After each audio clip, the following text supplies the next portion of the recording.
Oh, magandang gabi mga kaidol. Nagbabalik si Banat Idoy mga kaidol. Ito si Taga-Bukid mga kaidol. Tawang-tawa si Taga-Bukid mga kaidol, no? At hindi sila sumipot doon sa Quadcom. At ngayon, pumunta sila sa Supreme Court. Oh, may panahon ka pang tumawa Taga-Bukid. Damihan mo ang tawa Taga-Bukid. Kahit saang impyerno pa kayo pumunta Taga-Bukid, may kalalagyan kayo at puro fake news yung, puro kasinungalingan ang mga video nyo. Taga-Bukid, may panahon ka pang tumawa Taga-Bukid, no? Kahit sa Supreme Court pa kayo pumunta at puro fake news yung mga video nyo, may kalalagyan din kayo. O ito mga kaidol, panoorin si Taga-Bukid mga kaidol. Tawan-tawa si Taga-Bukid mga kaidol. Nasa Supreme Court daw sila at yung mga kongresista daw yung pinapatawag, binaliktad nila mga kaidol.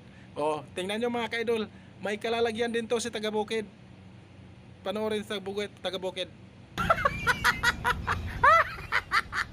O ayan na mga kababayan, Republic of the Philippines, Supreme Court, Manila.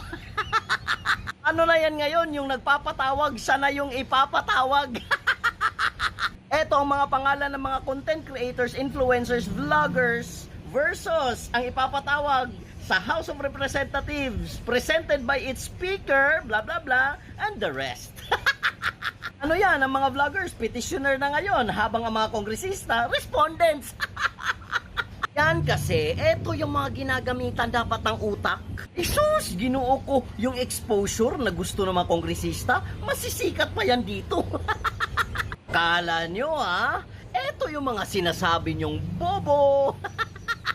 Ito ang tunay, ito dapat ang pagfokusan. Ito yung tamang proseso, hindi yung TRICOM and aid of legislation.